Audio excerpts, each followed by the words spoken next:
滅殺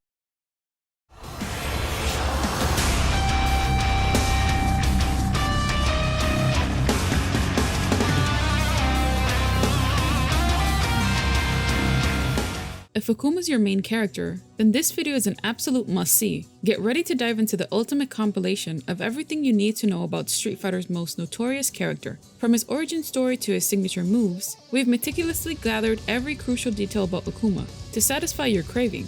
Brace yourself for an exhilarating journey through the world of this iconic fighter. This video is tailor-made for Akuma enthusiasts like you. Without further ado, let me welcome you to the Street Fighterverse.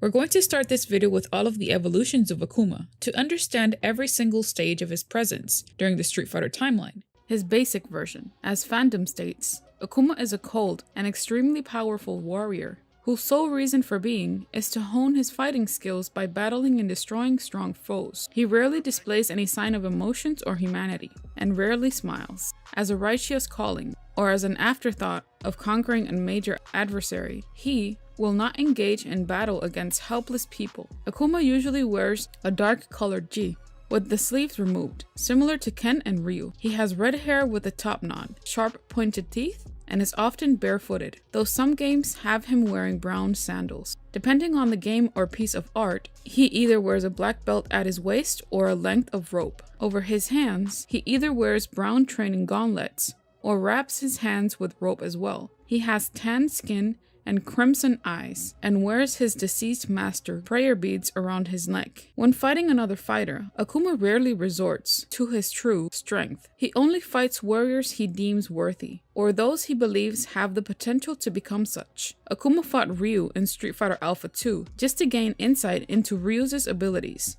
Shin Akuma, known in Japan as Shin Goki, appeared in Street Fighter Alpha 2 as a hidden boss. This is the form Akuma takes when he becomes almost one with the Satsui no Hado, although he does not lose his humanity in doing so. His personality remains more or less the same as the original. Essentially, he is Akuma using the fullest extent of his power. However, he is more competitive in battle and less merciful when he is fighting a strong warrior. He will only fight at his true potential when he has found an equal to do battle with. The two versions operate very similarly, but Shin Akuma is faster, deals more damage, and can throw 2 Sanku Hadokens at once. His special moves also tend to have more priority and recovery compared to the playable version. Also, his Shin Gokusatsu is much faster and travels farther, making it harder to evade, and in some instances inflicts more damage. In some games, Shin Akuma also has extremely powerful specials as well. Shin Akuma's overall style revolves around completely overwhelming the opponent. He already adds more on top that he can already do as his normal state.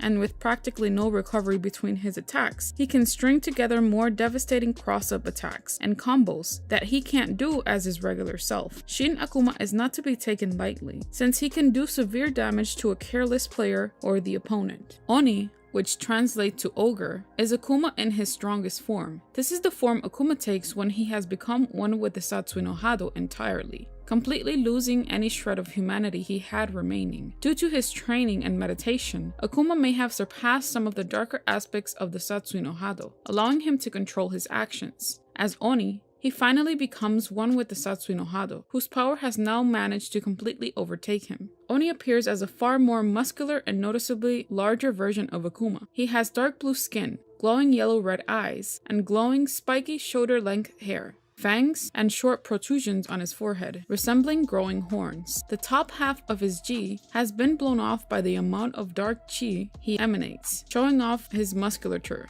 The prayer beads that were once around his neck now float about, disconnected around his body. Having reached the full extent of the Satsui no Hado to the point of turning into a demon, instead of a concrete martial art style, he relies on unrestrained yet graceful movements filled with abandon, embodying that of a terrible destructive force beyond control. The Satsui no Hado also enables him to perform powerful energy attacks as well. Another version of Akuma is Cyber Akuma, mechanically enhanced by Apocalypse. Cyber Akuma's upgrades include a mechanical right arm, dubbed Booster Rocket, metal wings, and 4 extra arms that are only seen in one of his win poses. His first appearance was in Marvel Superheroes vs. Street Fighter as the final boss. Because of Apocalypse's control over him, Cyber Akuma's personality is vastly different from that of the original Akumas, being more surreal. This is the mecha version of Akuma called Zero Akuma. Zero Akuma is an extremely powerful mech based on Akuma, featured in the game Cyberbot's Full Metal Madness. It featured a unique playstyle similar to Street Fighter's Akuma, as well as a unique life bar design. Zero Akuma's powers and abilities are flight, weapon mastery, energy manipulation and energy projection, martial arts, force field creation, and explosion manipulation. In Street Fighter 6, Akuma is back, and his appearance has evolved yet again. As fans of the series may have noticed, one of the most noticeable changes to his appearance is his white hair. While some might attribute this to his connection to the full-blown menace that is Oni, it's possible that this is just a natural sign of aging for the Demon Warrior. Despite being one of the meanest fighters in the series, aging is something that we all inevitably face. Akuma, despite his formidable abilities, is not immune to the passage of time. After all, he and his brother, Gouken, were both trained by the legendary Goutetsu, meaning that Akuma is roughly the same age as his sibling. It's a bittersweet realization for fans of the series, as it means that we might be seeing less of the lightning-fast, ultra-powerful Akuma we know and love. However, it also presents an exciting opportunity to explore his character in new and interesting ways. Akuma's latest appearance is not a complete overhaul of his design. While his trademark look is mostly the same, there are a few notable changes. His prayer beads have shifted from brown to black. Additionally, the fur around his shoulders appears to be a lighter color than before, with a wild mane of hair that may or may not contain some animal fur. The images of Akuma's new design have caused quite a stir among fans, with many wondering what these changes might signify. Is he embracing his connection to the demon realm in a more visceral way? As a fan of the Street Fighter franchise, I've been following the latest updates on Akuma's appearance with great interest. And while there may have been some changes to his design, I can't help but wonder if there's more to it that meets the eye. Personally, I think Capcom is working hard to make Akuma even cooler than before.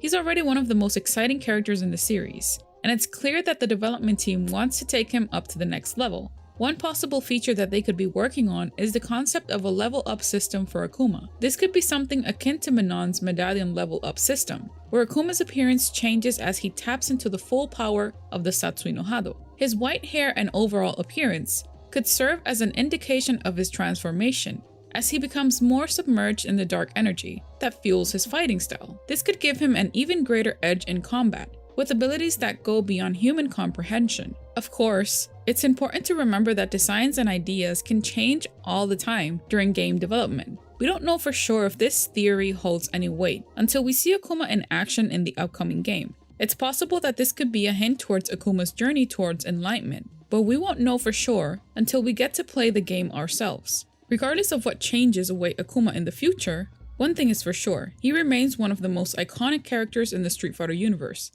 Let's start today's episode with the meaning behind his name. Goutetsu's name comes from Street Fighter 2, the animated movie, which was produced at the same time as Super Turbo, whereas the name given to Ryu and Ken's master. Capcom adapted the name Goutetsu for Gouken and Akuma's master, instead of being another name for Gouken. Goutetsu has many variants of his origin stories, and what is known of the master. In the more traditional story, Goutetsu was the martial arts master of Gouken and his brother Akuma, and was also a user of the Satsui no Hado, being the only known person who could use the power without falling into its darker aspects, possibly because he only used it sparingly and wisely. This was also how his 2 students were introduced to its power. Prior to the events shown in the Street Fighter games, Goutetsu was challenged and killed by Akuma, at his full potential, who performed the Shun Satsu on his soul in a fight to the death. Goutetsu gladly died, happy to see that his student surpassed him in the art. The prayer beads that Akuma wears originally belonged to Goutetsu. Goutetsu can be seen in Akuma's ending, along with Gouken in the original Street Fighter Alpha. This was his only on-screen appearance in the series. In Street Fighter Alpha Generations, Goutetsu has an important role in the animated movie. He is shown fighting Akuma at the beginning, and is revealed that he has tried in vain to dissuade his student from delving deeper and deeper into the power of the Satsui no Hado. While Goutetsu himself proved able to tap into its power, unlike Akuma, he didn't seem to suffer from its side effects, likely because his more balanced approach and rarer use. Unlike his game appearance, he is depicted as having short hair and a very small stature. In Street Fighter Assassin's Fist, in keeping with his established backstory and depiction, he is shown as the old master of Gouken and Goki, the original name of Akuma, teaching them the old ways of the Anatsuken to overcome and destroy the opponent, but also preaching about finding balance between the light and the darkness. As Goki immersed himself in the study of the Satsui no Hado, Goutetsu ordered him to leave the dojo. When Goki resurfaced as Akuma, Goutetsu challenged him to try and stop him, but was defeated and killed by his former student. He is also depicted as having a niece, Sayaka, who served as a love interest for both Gouken and Akuma. In another variant of Goutetsu's story and origins, Udon Comics released Street Fighter Origins, Akuma, which gives a little more information on the Anatsuken master. It was revealed that Goutetsu had originally a group of students and fighters who were well versed in the Hado. At some point, many of his students, such as Gyuki, and his first generation of students were almost possessed by the Satsui no Hado and had to turn into demonic beings and assassins. Eventually, they turned against each other due to the evils that was caused by Gyuki. Goutetsu saw the potential threat of what could happen if someone was not able to contain the dark Hado with light, and sent a group of men to find Gyuki and his hiding spots to take him out. During the winter in Japan, he and Retsu found a young Akuma who was badly wounded from a bear attack. He took Akuma back to his dojo to help heal him. As Akuma woke up, he asks him where is he. Goutetsu tells him that he has nowhere to go and that he heard about Gyuki, his father's murder. Goutetsu told Akuma that he once trained his father. After a long talk, Goutetsu told Akuma that he would find his brother Gouken. Akuma, however, told him that Gouken did not want to be found, and that Akuma wanted to know all about Anatsuken and its techniques. Many years later, a businessman who hosts tournaments came to Goutetsu's dojo in order to find Akuma. Goutetsu told him where to find Akuma. Later that night, Goutetsu noticed that Akuma was troubled, and he asked him to come inside the dojo to ask him what was wrong. Akuma told him that he wanted to know more about himself, and left the dojo in order to find himself the very next day. Gouken appeared right in front of Goutetsu and his dojo to thank him, and asked him to train him in order to grow stronger as a person, which Goutetsu agreed to. 5 years later, Akuma came back to Goutetsu and the dojo to train again in order for him to become the perfect warrior. Goutetsu told him that he must go into the mountains in order for him to find who he truly is. When Goutetsu was training other young students on the art of Anatsuken, a demonic-looking Akuma under the influence of the Satsui no Hado looked at him with rage. Goutetsu told Akuma to abandon the power, like his father did before it corrupted him completely. Akuma told him that he finally knows about how his father was killed, and tells Goutetsu's time has come.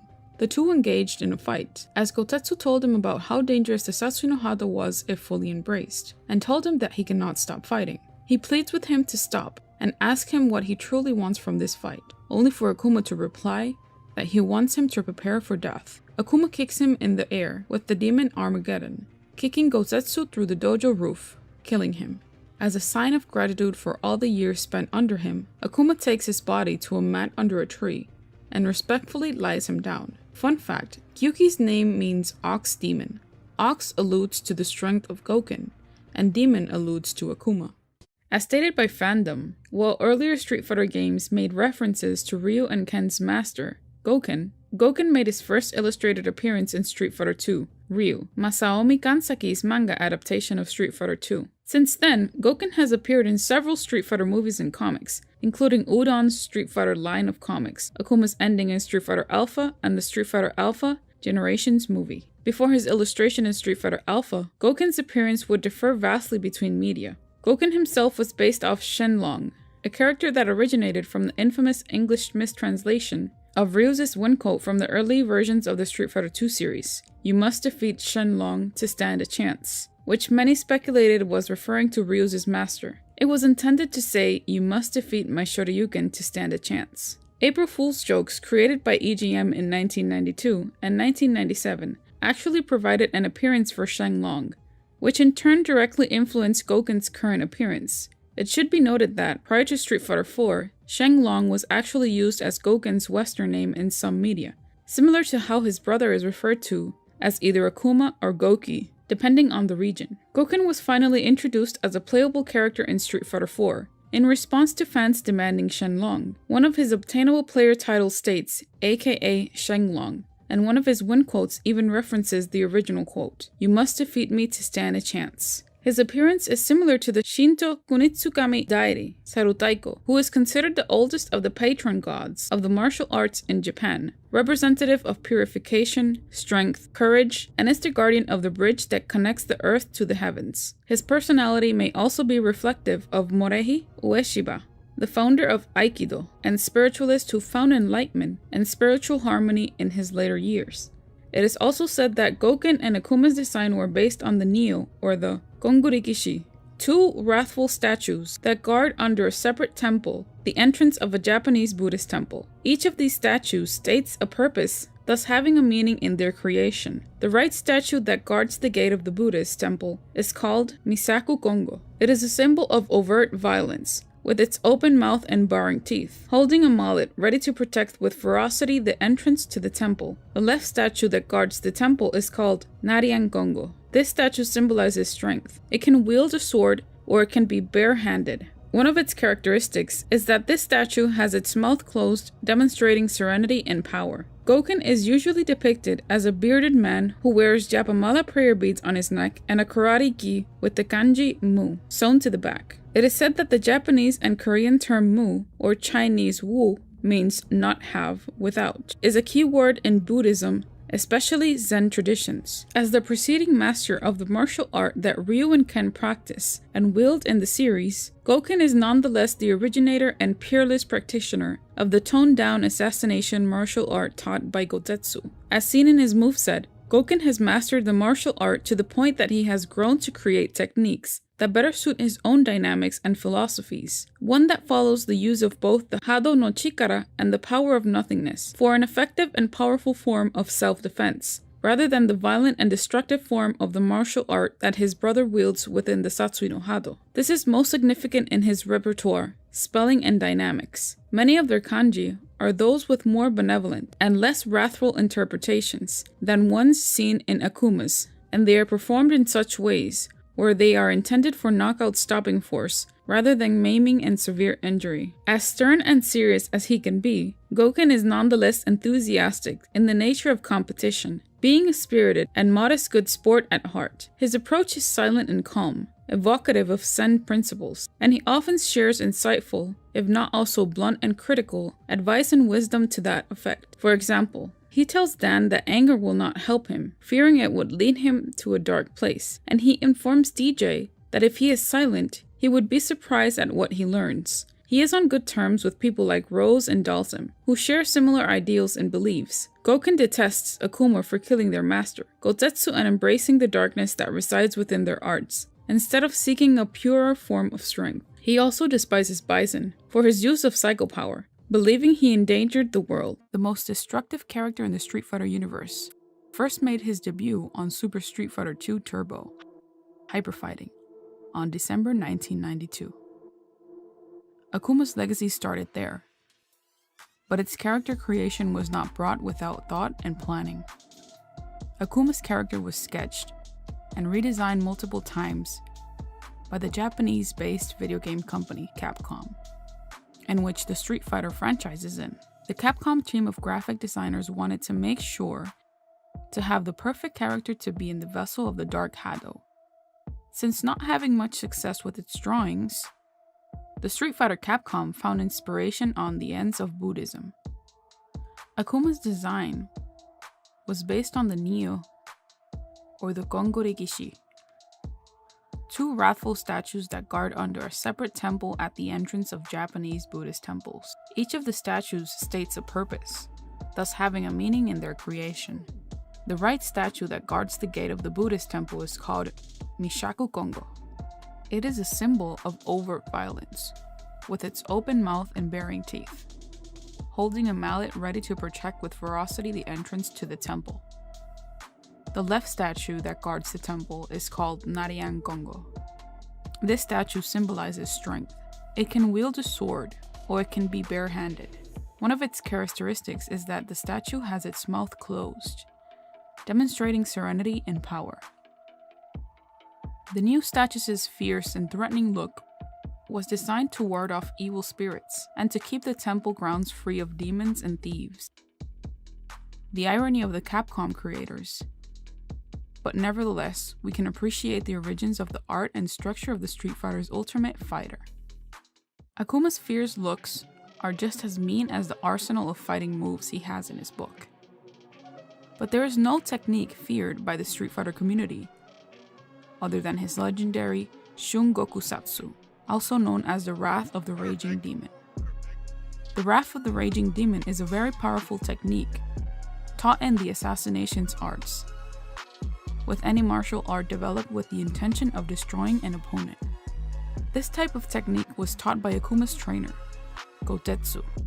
This technique, when performed, while wielding the dark Hado power, will be submerged in its killing intent, giving its opponent a series of deadly strikes in an instant. Fighters that had used this technique gave in to the powers of the dark Hado, and eventually became consumed by its power, becoming a violent demonic being. Like, for example, Oni, Akuma's evolution form when he becomes one of the dark Hado.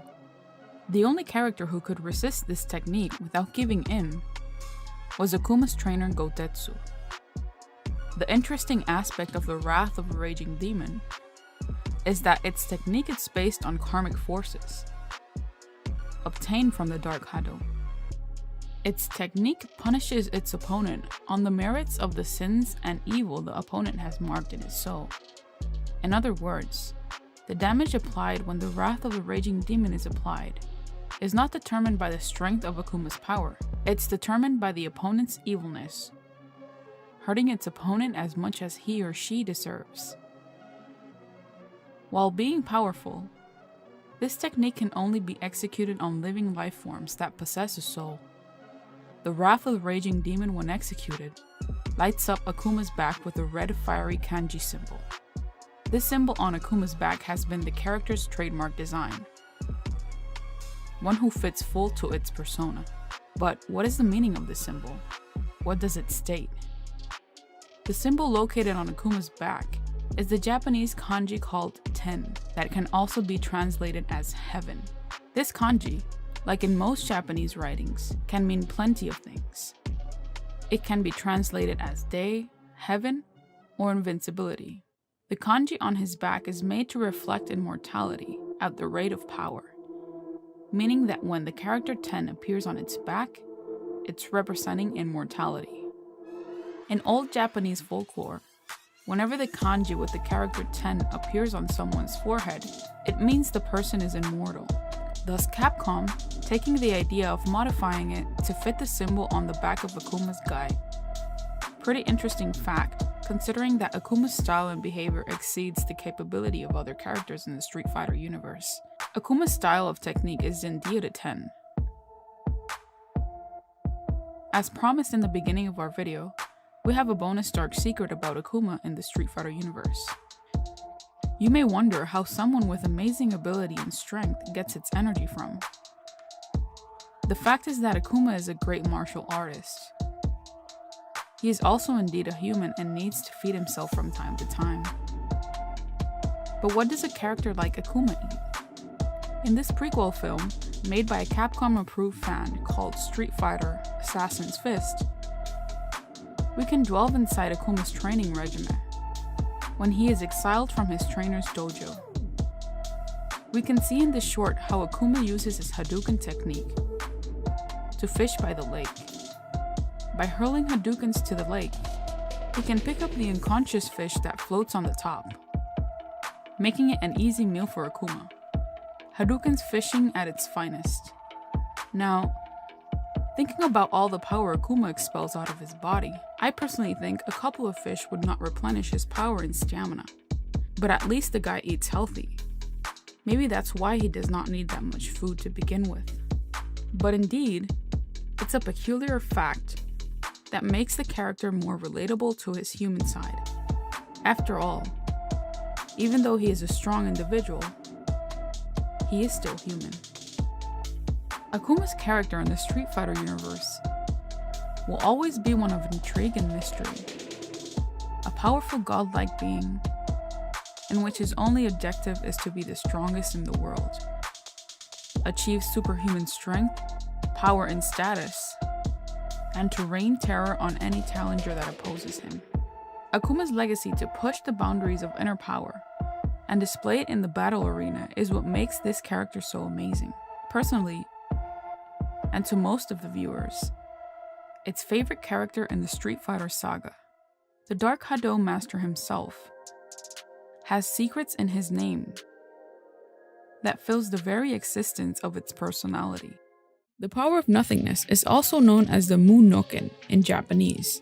It is also known as the Kyosui no Hado, meaning surge of mindless intent, or the sacred Hado. It is a light-based energy force used by Gouken, Ryu, and to a certain extent, Ken masters. The power of nothingness is a state of consciousness transcending ordinary perspective, born through spiritual and mental refinement, bearing common traits with states of being with Buddhism, martial arts, and spiritual perfection. It is the power to act without being attached to emotions and thought, free of fear, anger, pride, and ego, to draw upon the contents of one's heart intuitively, without obstacle and hesitation, and to be aware of the world and to know one's place and meaning within its vastness, to flow with all of creation without the need of worry, desire, and doubt. It is the complete opposite of the Satsui no Hado. As such, it can only be used by a person of pure mind, compassion, mercy, and peace. Such a person must have embraced the peaceful and spiritual aspect of the art to their fullest extent. Just like the Satsui no Hado, it makes a person unbelievably powerful, granting invincibility, spiritually and physically, to many attacks, as well as sealing off evil power and making the user a stronger fighter. Gouken has practiced with this power throughout his years of training with Goutetsu, and after he had completed his training and left his master to begin with his own dojo, he is the only one who has used this power in battle in the games, as shown by his Shin form. Shin can be written using different kanji characters and can mean true, extend, or new. Ryu and Ken have awakened this power, but only Ryu has mastered it as of the events of Street Fighter V, capable of using it to render his soul, incapable of consumption by Nikali, and capable of defeating M. Bison's Psycho Power. The Psycho Power is a negative psychotic and evil energy that increases the user's abilities, strength, and stamina. Psycho Power feeds off the fear, anger, and the hatred of others. This energy can also affect the skin, body color, eyes, and hair of people. At the ending of A Shadow Falls, there's an implication that Ryu had mastered the power of nothingness, as the Hadouken used to defeat M. Bison gives off an aura seemingly consistent with the power. Ryu identifies the power of nothingness, not as the power to defeat one's enemies, but as the power to grow in skill, completely distinct from the Satsui no Hado. In Street Fighter Assassin's Fist, the power of nothingness is one of the central concepts to the Street Fighter Assassin's Fist. Having seen what the Satsui no Hado did to his brother, and believing that there must be another way to tap into the chi needed for the Anatsuken, Gouken travels the world. Years later, he explains to his students that during his travel, a kung fu master named Gen set him on the path to unlocking the power of nothingness. And it is this power that Gouken teaches them to tap into for their arts, completely altering the school's tradition. The idea that Gen showed the path to this power to Gouken, as proposed by Street Fighter Assassin's Fist, would explain how both were able to survive Akuma's Shun Goku Satsu. The game storyline explains that both were able to empty their soul in time. Emptying oneself of everything takes extreme discipline. However, they express disbelief that it can be done instantaneously in the middle of battle. Ryu mentions that his chi in his state feels cool, while Ken states that he feels hot. In early training, Ken seems to be stimulated by following a particular meditative kata, which presents more difficulty and less speed of progress than following another kata, which stimulates the Satsui no Hado, but it's purer. Kata is a Japanese word meaning form.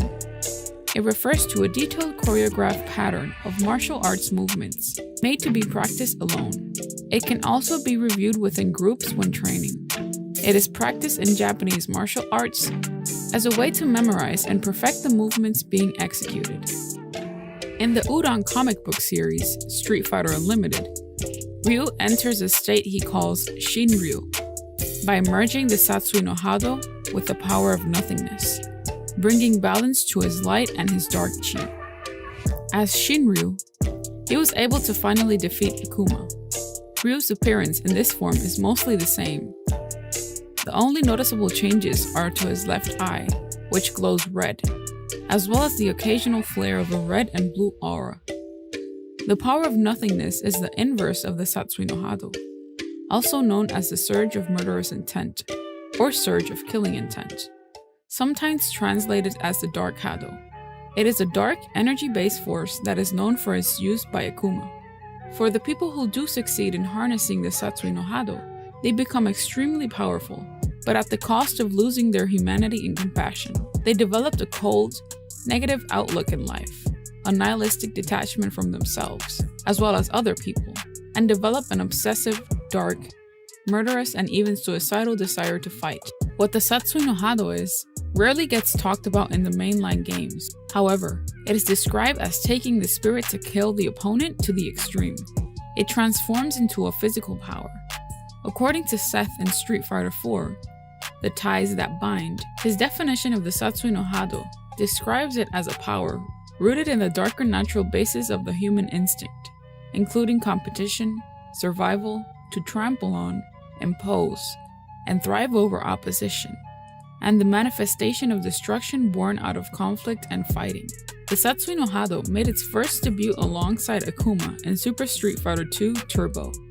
During the events of Street Fighter V, the Satsui no Hado within Ryu was being called out by the consumer of souls. In martial arts, the Dark Hado, as it appears in the Street Fighter universe, is a form of chi. What is chi? How does it work? Chi is the energy that is inside you and around you. It is the energy that you use to breathe, to eat, to talk. It is the energy that moves the waves in the ocean, the plants to grow. More than that, chi is the energy that makes you and everything around you feel alive. Everyone manipulates their inner chi. We see evidence of it when we breathe, when we talk, walk, eat. Any action you do can be considered a small manipulation of your chi and the chi around you. However, the use of this chi in our daily life is managed inefficiently.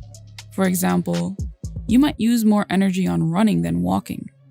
Proper management of this force needs balance, and that is where martial arts training comes in.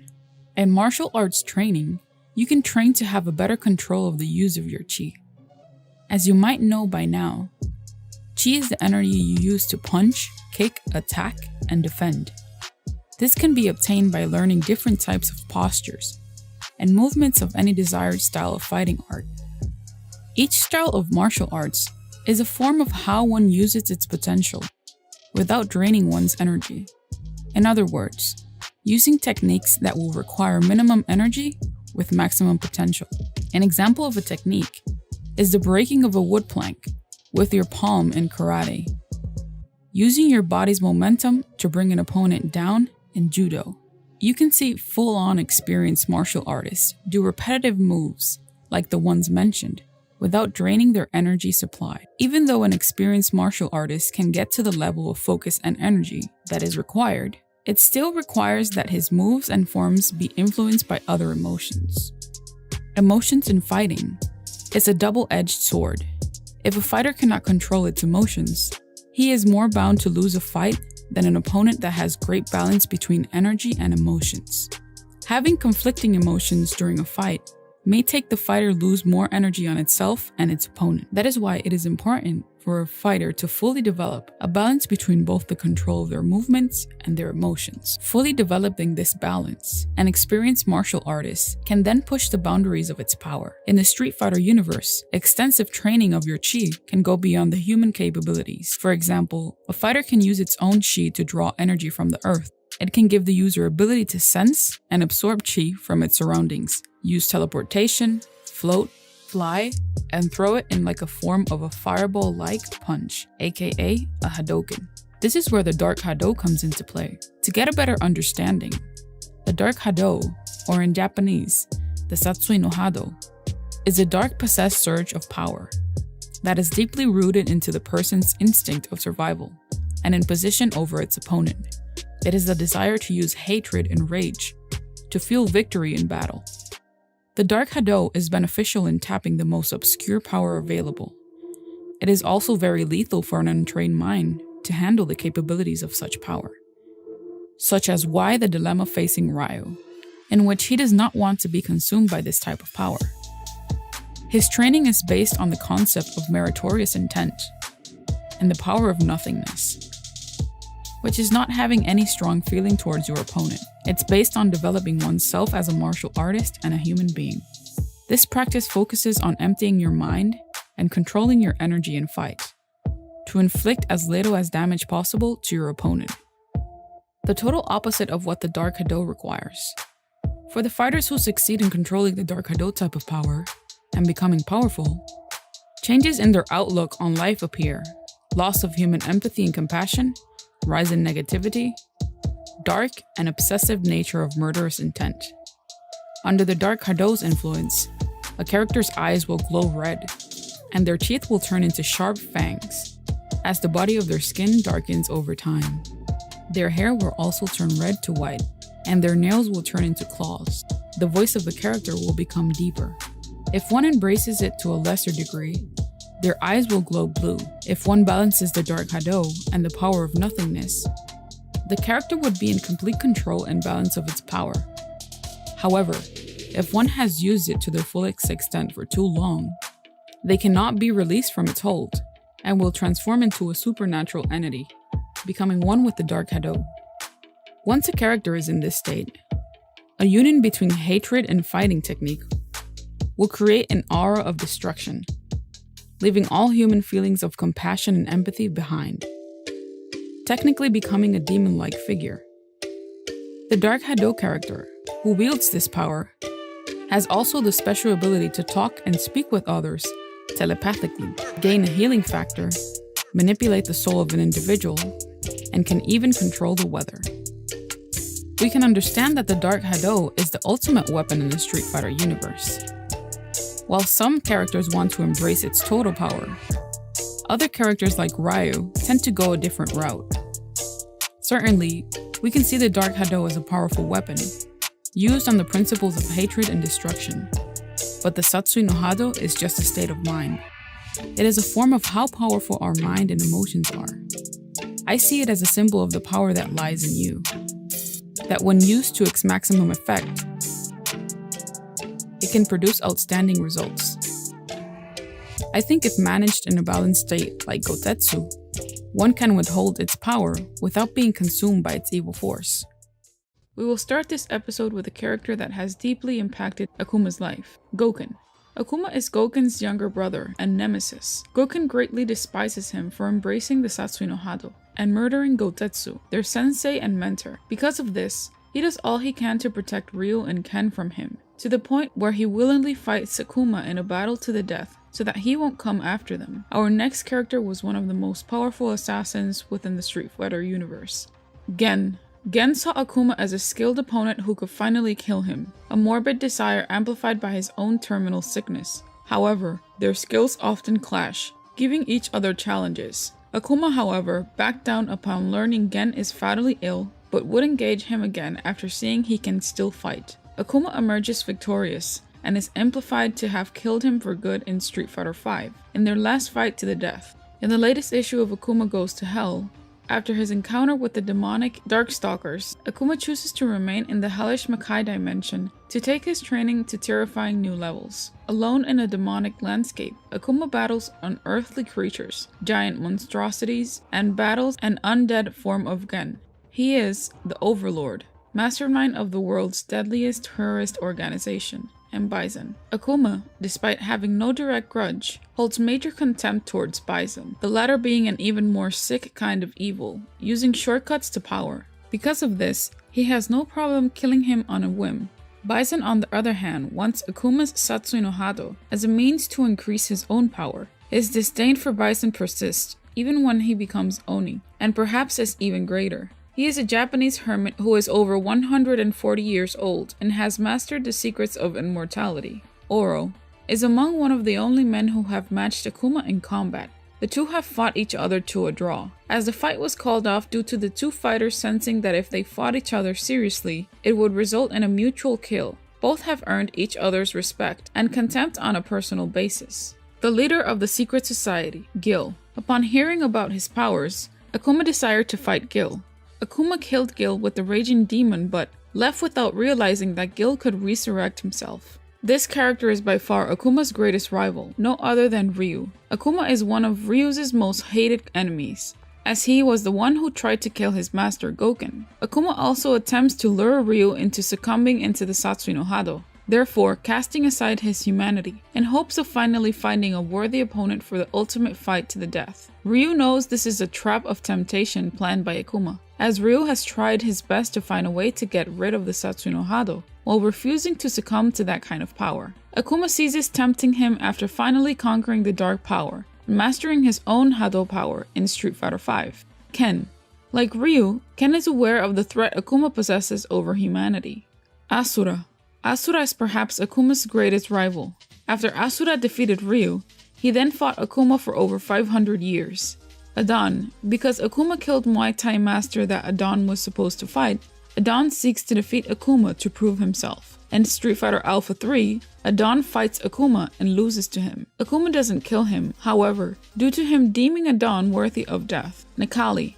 Nekali is an ancient spirit that seeks to devour Akuma's soul. When Nekali successfully absorbs it, Akuma escapes his stomach using the Mudo Tensho. Abyss. The final boss in Marvel vs. Capcom 2. He has 3 forms including a giant black statue man, a green ghost-like man, and a giant lava monster. Garuda, a demonic being clad in samurai armor, capable of absorbing negative energies to strengthen his own power. From Tekken, Kazuya Mishiyama, Kasumi's son, corrupted by his own devil gene, inherited from her. Akuma is tasked by Kasumi to destroy him should he also fall prey to power like his father. Akuma fights Kazuya at G Corporation's Millennium Tower and pushes him to transform him into his devil form. The fight is interrupted as Heihachi attempts to kill both Akuma and Kazuya by blowing up the tower with a satellite laser. Both are revealed to have survived, however, with Akuma returning to try and finish Kazuya off after Kazuya's victory against Heihachi in a post-story bonus chapter. Upon seeing him, Kazuya transforms into his devil again, and Akuma answers by becoming Shin Akuma. The fight ends in a cutscene where both fire their respective projectiles at each other. The outcome of the battle is left undecided as the volcano bursts with lava, though dialogue after the scene implies Kazuya to still be alive and a threat to the world.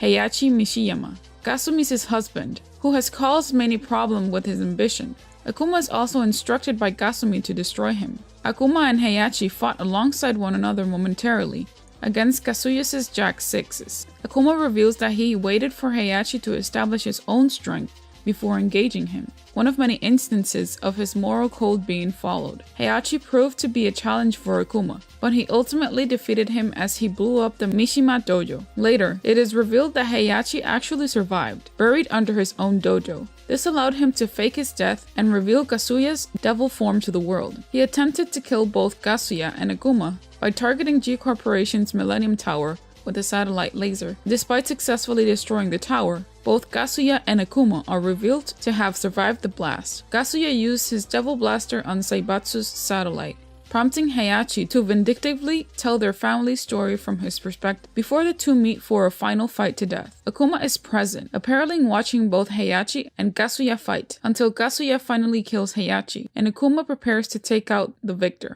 Akuma has pushed the boundaries of his power, and the boundaries in his traditional appearances. In Street Fighter II, the animated movie, even though in this movie is more surrounded by the main protagonists Ryu and Ken, and the main antagonist M. Bison, Akuma has managed to be in the backgrounds of the cities of Calcutta, sitting in front of a wall, most likely as a spectator to the fight Dalsum and Honda had. In animated Street Fighter II V series, he is also seen multiple times on different places and occasions. Akuma also appears in the arcade versions of Street Fighter, the movie, as a regular character. He also appears in the console versions of Street Fighter, the movie, as a secret boss who can be selected via a cheat code. In South Park, Imagination Land Episode 2, Butters wakes up to find his mother and father at his bedside, having cooked him breakfast. Butters explains about his weird dream of Imagination Land, only to find out that he was only hallucinating with his eyes closed. He wakes up in Imagination Land, having passed out and wet himself, and becomes sad that his parents are never gentle to him. The evil side of Imagination Land breaks through the barrier and charges at the residents of the good side. The terrorists proclaim Allah,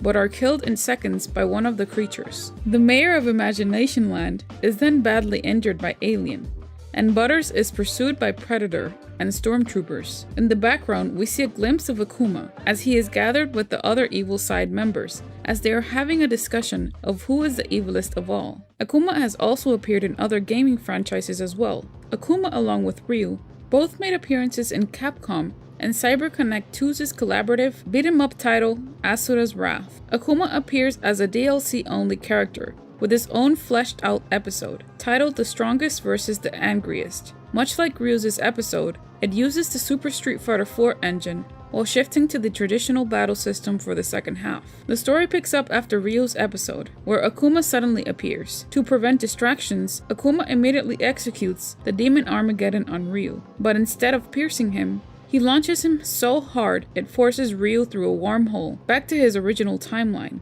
When Akuma learns of Asura's name, he reveals himself to be familiar with the deity's background as a being of wrath and challenges him. Akuma retains his move from Super Street Fighter 4 and switches ultras between matches. The wrath of the raging demon can be countered through a quick time event. At the end of the first half, he transforms into Oni. At the end of the battle, Asura and Akuma, reverting from Oni somehow, continue to fight, with the fight apparently lasting for 500 years. In the time skip, both fighters are still facing each other in a standstill and have turned to stone with developing moss. Eventually, both statues begin to move at last, finally finish the fight, ending in a cliffhanger. In Capcom vs SNK 2, Akuma appears as a boss. He is shown on a roof in Osaka, fighting Rugal. If it's normal Akuma, he will appear by himself, wondering who emitted a great war cry. Akuma then deduces that it was the player's character, team, and proceeds to challenge them directly. When he is defeated, he states that he will never give up, and then says that a real challenger has appeared at last, which is none other than Rugal himself, and the two proceed to battle at once. If he is the one speaking to Rugal on the roof, he states that he will remember Rugal's name and performs the Shun satsu on Rugal. However, Rugal then grabs Akuma by the chest, commenting on how much the Satsui no Hado impressed him, and forcibly gives the Orochi power to Akuma before his death. He will then transform into Shin Akuma, also known as God Akuma in this game, due to the different kanji that appears on his back. If defeated, he is left clinging to life until black entities revive him and take him away, ordering him to go on and become stronger. However, if Rugal is the one speaking to Akuma, he states that he enjoyed the Satsui no Hado and comments that Akuma is not worthy of it. Deciding that it requires a new possessor, he then kills Akuma outright and absorbs his Satsui no Hado to become Ultimate Rugal. However, Akuma takes possession of Rugal's body, and as his mind isn't strong enough to contain his power, he then disappears after Rugal's defeat, stating he has no name and is nothing and everything. If the game is cleared with Akuma, the following text scrolls. Though he has beaten the evil powers, Akuma isn't satisfied. He is not satisfied by power, energy, or victories. Nobody can realize what Akuma longs for. As fandom states, the brothers Akuma and Gouken were students of Goutetsu. Goutetsu's martial art is a life-threatening pursuit that incorporates diverse martial arts into its execution. He also taught shun goutetsu, a lethal technique which, though extremely powerful, puts its practitioner in substantial danger. It is said that under Goutetsu's teachings, the brothers debated the true nature and path to mastering their fighting style. Gouken, unable to accept the violent nature and the Satsui no Hado of his fighting style, left Goutetsu to begin his own dojo, which Goutetsu did not oppose. Akuma continued Goutetsu's teachings and vowed to use their fighting style as it was intended. He relinquished all empathy to the principle of Satsui no Hado in order to gain knowledge of shun goutetsu. Further, Akuma realized his limit as a martial artist could be expanded, so he left Goutetsu's guidance of enlightenment to train alone to gain more power. In contrast to Goutetsu, who had been able to use the Satsui no Hado without indulging in its dark side, he developed a lust for combat as a result of embracing the Satsui no Hado fully. When Akuma came back, he entered a death match with Goutetsu to prove his superiority. The shun satsu was used by Akuma to kill his master. The master, happy to see his student surpass him, died, and Akuma placed the prayer beads of his dead master around his neck, believing he was the true master. Gouken came to visit his former master to see how he was doing, only to find his lifeless body and his brother, now no longer human.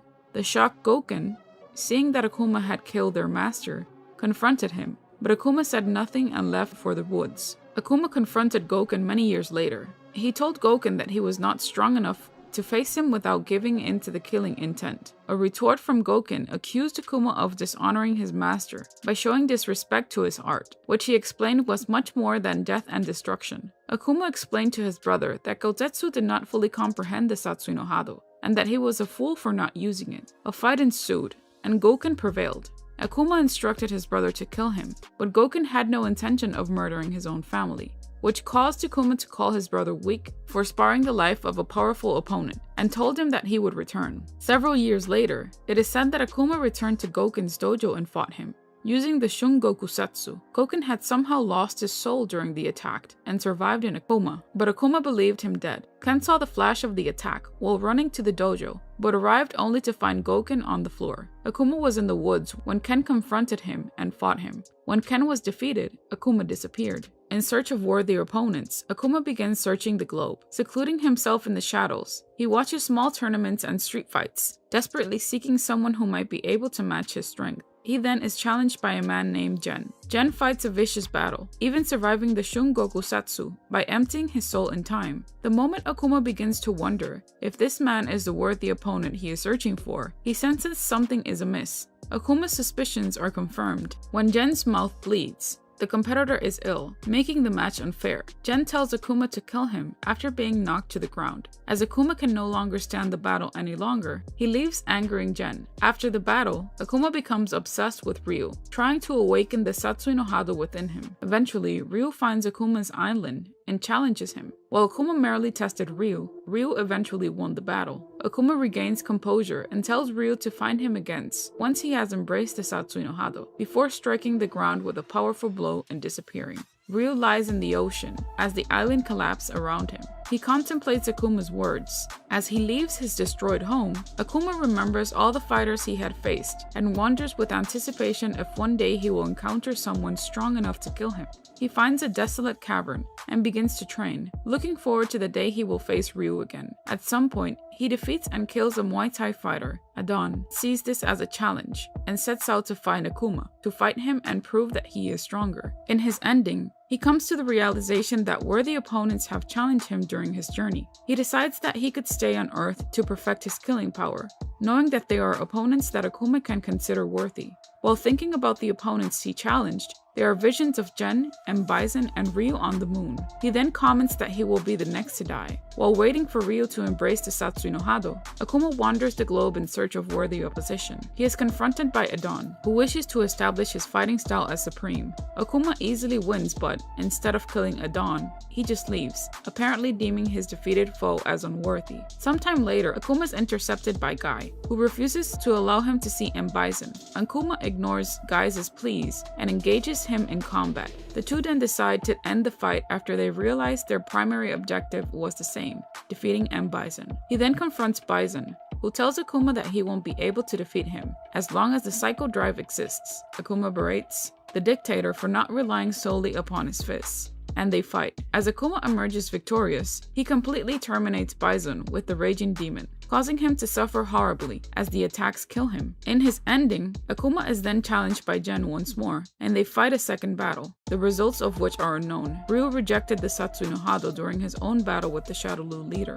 M. Bison, declaring that a true warrior does not rely on violent intent. In Super Street Fighter II Turbo, it is said that Akuma did not officially enter the Second World Warrior Tournament, but did monitor the event that took place in hope of finding an adequate challenge. He also challenged Bison, though whether or not Bison accepted his challenge, and if the result of the fight, if the former did happen, is left ambiguous. Akuma then is left as multiple participants engaged Bison. In a non-canon event, he ambushed the host, M. Bison, and made short work of him with the shun satsu. Bison is obliterated in an instant. Akuma then engages in combat with the second finalist, but the identity of this warrior, as well as the outcome of the bout, remains unknown. In both the original Super Street Fighter II Turbo and its HD remake, Akuma has two different endings, depending on who the final opponent is. If it's M. Bison, Akuma will muse on the fact that he did not master the Psycho power and let it control him. If it's Shin Akuma, he will reflect on his victory over his own darkness and consider death beneath him. Super Street Fighter II Turbo Revival combines both endings into a whole one, while Ultra removes the second ending, thus causing the first ending to always play regardless of if Akuma beats M. Bison or Shin Akuma. In Street Fighter IV, sometime before the Third World Warrior Tournament, Ryu and Akuma would duel, with Akuma dominating the fight. As he rebukes Ryu about his rejection of the Dark Hado, Ryu finds the strength to recover and fight back. However, Ken would interrupt the fight, forcing Akuma to leave. During the events of Seth's tournament, he continues his training and senses the Satsui no Hado re-emerging within Ryu. Immediately, he sets off to find Ryu and help him realize this power so he can try to kill him in battle. Like other tournaments, Akuma does not officially enter, but stays in the shadows. Later he finds an unconscious Ryu in the care of his brother Gouken. Akuma noticed that his brother had perfected the power of nothingness. The two brothers fought, with Ryu being the prize. Both survived their fight, and Ryu was saved by Gouken. Akuma then continued his training and his search for a worthy opponent to match his own, raising an entire forest with his power. In Alina's ending in Ultra Street Fighter IV, she is shown to have befriended him in one of her flashbacks. In Onyx's intro, his roar echoes through the night. Instantly after, his presence causes the explosion of a nearby tree and the death of a bird. He then looks up and proclaims that he is evil incarnate. In his ending, he stands in the center of a volcano. Then he only jumps up and chops the ground with his hand, resulting in an instant eruption that engulfs him in lava. As the lava explodes out of the volcano, Oni flies out of it unharmed, laughing manically and yelling ferociously. In Street Fighter V Prologue, Muro Tensho. In Akuma's story, he and Gen fight once again. Akuma becomes victorious in the battle, but was criticized by Gen for leading to the path of discarding humanity. He then finishes and seemingly kills Gen off for good. He then sees a vision of Ryu rejecting the Satsui no Hado. Much to his frustration, Nikali appears and challenges Akuma for her soul. Not only did Nikali lose to Akuma, but he attempts to devour Akuma, and Akuma does the Muro Tensho to escape Nikali's stomach. He then seeks Ryu and battles him. In a Satsui no Hado vs Munoken clash, Akuma defeats Ryu in battle, but does not kill him. Instead, he questions if there is no one that can match him. Ryu, smiling while lying on the ground, asks questions to Akuma, claiming that his fists will continue to communicate with Akuma on opposite ends. Akuma then flees, letting fate determine when those two will meet again. Akuma appears in Kage's character story, which took place prior to encountering Nikali, after realizing Ryu's rejection from the Satsui during a Shadow Falls episode. After Kage went after Sagat, Akuma is the said Shadow Demon's next target. To prove his former host Ryu is nothing without him, Akuma considers Kage as nothing more than a soulless silhouette of his former host. Just as Kage mockingly claims he kept part of him at bay because of his beliefs in laws of heaven, a nearly beaten Akuma mocks Kage for not understanding anything aside from only strength and fighting endlessly. Akuma then uses a Houten Seiken Geki to make Kage disappear from him, and wonders if Kage is the path which Ryu has truly chosen. In Street Fighter III Second Impact, like in the Third World Warrior Tournament, Akuma did not enter the Fourth World Warrior Tournament, but once again lurked in the shadows. Akuma easily defeated Shun, who mistook him for Ryu. However, he did not realize that Gill had risen from the dead when he pulled off a Shun Goku Satsu on him. He then faces Ryu, asking him to show him his full power, but Ryu replies that malicious intent is not the way of the warrior. In this game, he appears as a secret boss, using the raging demon on whoever the player is facing. He battles the player afterwards. If Akuma is felled, the scenery will darken, the ground will shake, and he will get back up and unleash his true power for a second fight. Akuma trained relentlessly over this period of time, harnessing his power and learning several new attacks. Some were meant to create tidal waves, others were described as powerful enough to split Uluru, Ayer's Rock, in half, and one could kill an opponent with a single blow. Kongo Konguretsu-san is a technique taught by Akuma himself, in which he channels all his power into one hand and smashes it into the ground, creating a vortex of energy upward around him. According to legend, this technique was used to destroy his original training ground, the Onigami Isle Gwento. It is also said that the same technique can cause the earth itself to crumble beneath him. In Street Fighter III Third Strike, despite his now incredible fighting skills, Akuma even fought with Oro in a simple, inconclusive battle, sensing each other's enormous ki and testing their abilities. Both men were impressed by each other's power, but they held some contempt for each other on a personal level. The episode also reveals that Akuma is now able to remain underwater, under massive pressure, and even destroy the sunken remains of a modern inner ship with his Tensho Kaireki Jing technique. The Shun Satsu, meaning instant prison murder,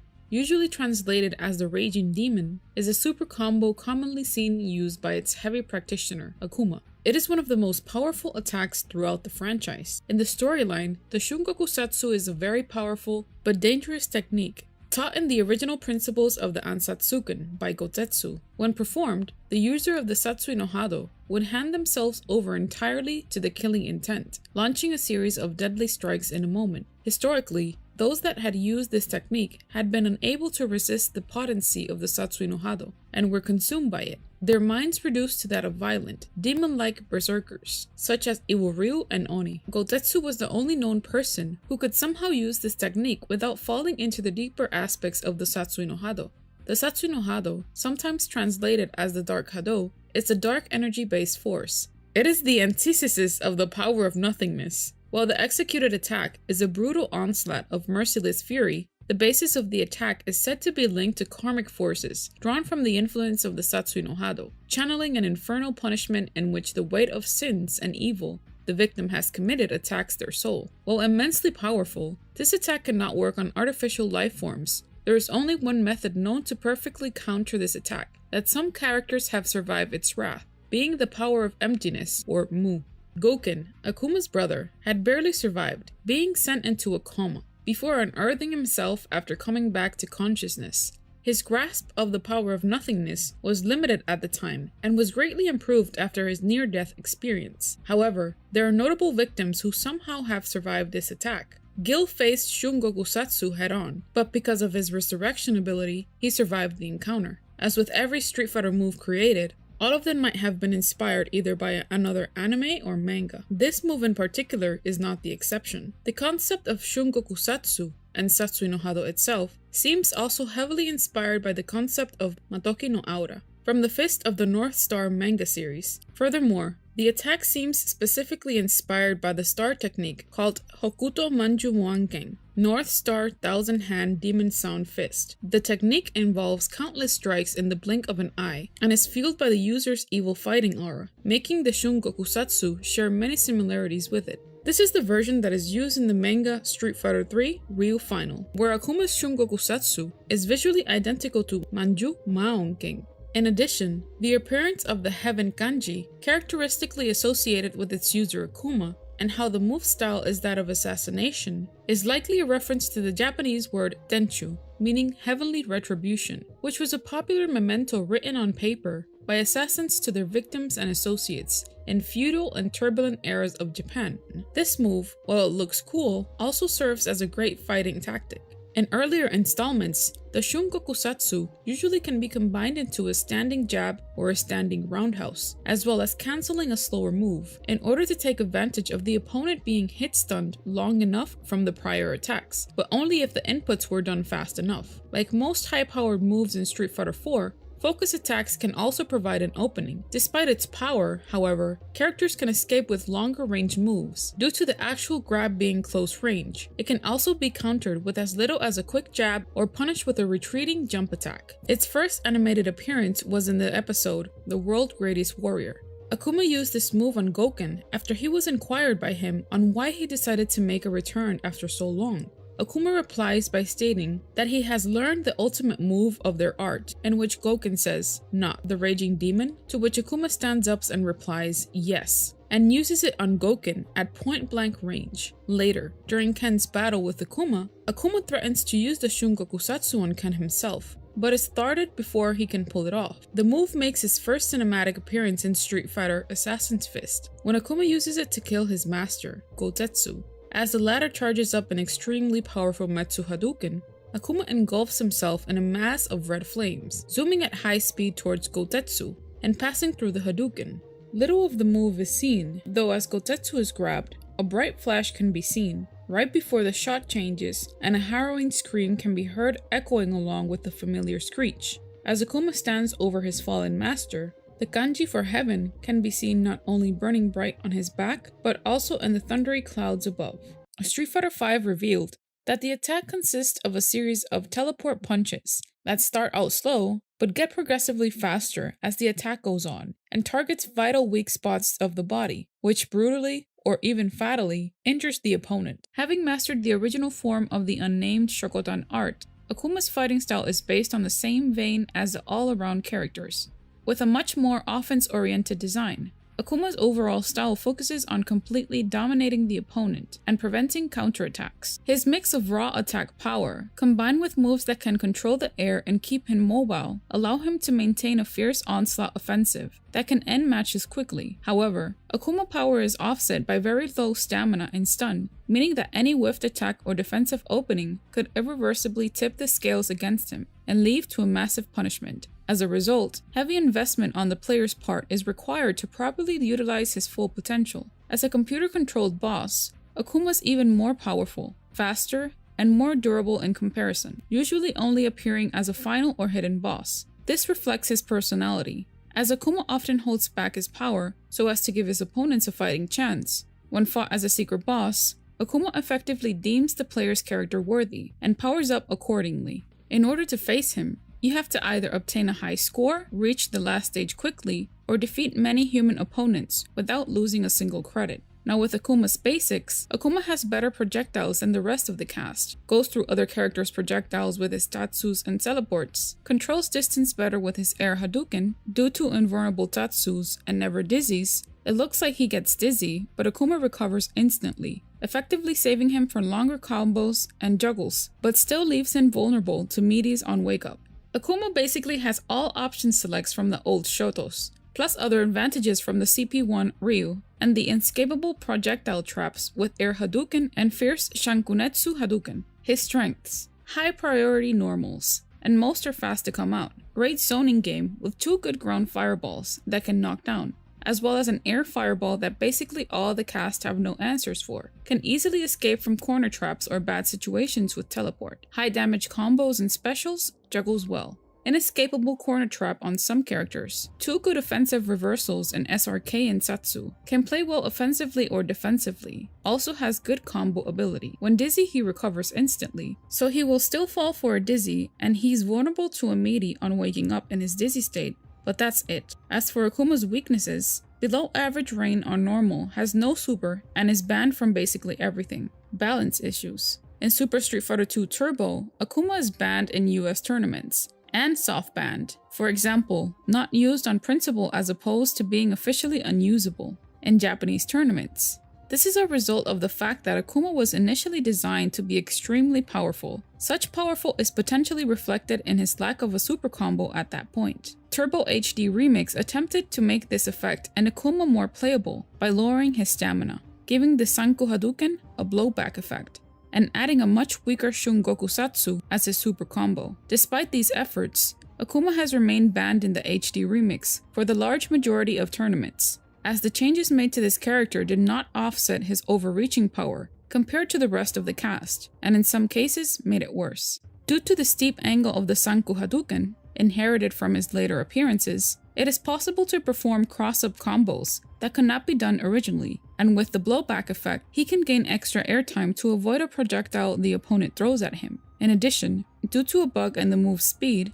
the Raging Demon cannot be interrupted at close range, making it nearly impossible to avoid when cornered. In the original Super Street Fighter 2 Turbo, Akuma had 4 different win quotes, the most out of all of the other characters. Also, when he is about to be fought, his music is already playing, and he introduces himself to the player character. In Hyper Street Fighter 2, a bit of M. Bison's themes plays, and then Akuma's theme plays when he appears, and then the fight begins from there, as if to create a surprise to the players. Why Akuma's win quotes were removed from the overseas versions is unknown. In the CPS2 Street Fighter II games, it is highly implied Akuma is the Ancient One, M. Bison was referring to in his ending. It is rather odd that Akuma would be the Ancient One. It all starts in the third issue of the Udon comics, Street Fighter II, when Ryu, while on a spiritual quest to control his dark instinct, decides to train with Dalsum, one of India's top yoga masters. In the beginning of training, Dalsum sees Ryu with a clouded and shredded mind. Dalsum understands Ryu's level of strength, but also understands that most of his training must be undone if he wants to reach enlightenment in battle. While in battle against Ryu, Dalsum stands in Ryu's head and quotes, "Until you have learned the folly of fighting, with rage in your fists, and given up winning as your ultimate and only goal, your mind will remain clouded and open for attack. As you are, you will never find victory against Akuma." Dalsum understands that there is darkness within him. His methods of training are very different from his former master Gouken. Dalsum knows this is the area in which he must focus most of Ryu's training. We can see a young Ryu trying to find answers, as well as being clouded by his own thoughts. Hopefully, the training will help him find his way. While in meditation, Dalsum emphasizes on the balance between body and mind, clearing your emotions, and not letting give in to hate and rage. Dalsum tells him, when you have calmed the fluctuations of your mind and emptied it from negative emotions, the energies within you will flow in harmony, and you will attain your true power. Even if it's justified, you cannot allow yourself to ever give in into hate and rage. When you fight with implicit concern for the well-being of your opponent, as well as yourself, you will realize that victory can always be yours. Understanding this, Yoga Master Dalsum tries to get Ryu on the right track, which is a difficult task, knowing that his master was recently murdered by Akuma, and Ryu's inner powers are fed by dark feelings and overwhelming emotions. Dalsum creates a test to prove Ryu's skills. To understand Ryu's motive so far, the test is a mere illusion of Akuma, which is intended to take the best out of Ryu. Ryu recognizes that Akuma was only an illusion. He quickly understood that he had failed Dalsum's test. Dalsum questions Ryu. Are you truly training in order to seek justice? Or has your request to avenge your master merely provided an excuse to satisfy a darker, hidden desire?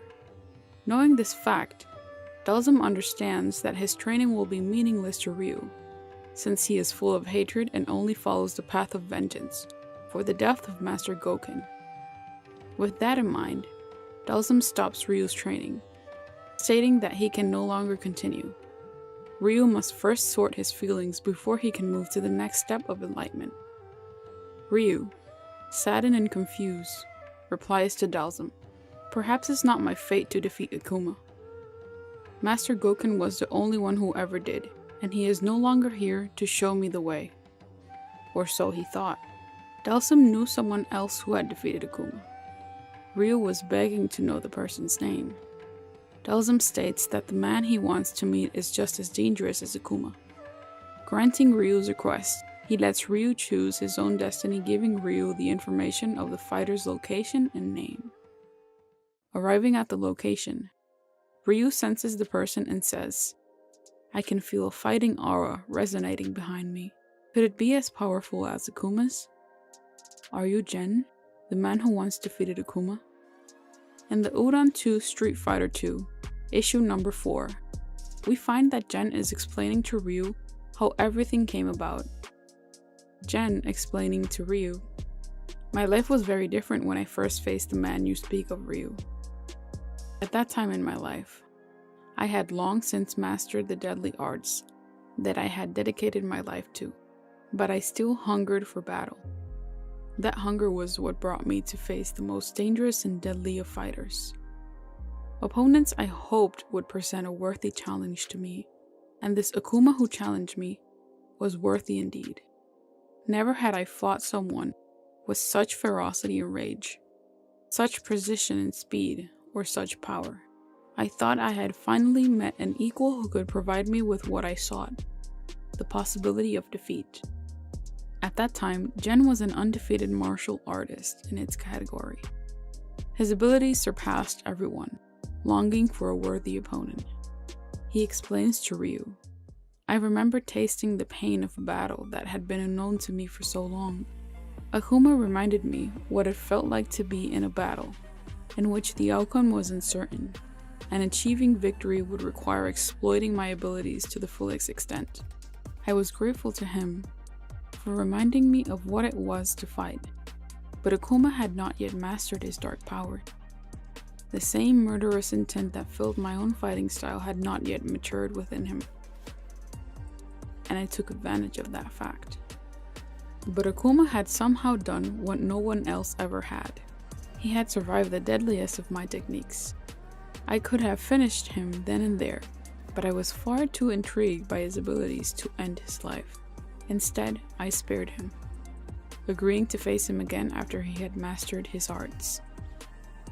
Jen recognized the fact that he was on another level of power than that of Akuma's, but also recognized his future potential. As a fighter, Jen understands that a worthy opponent is more important than an easy victory. Jen was older and more experienced in martial arts.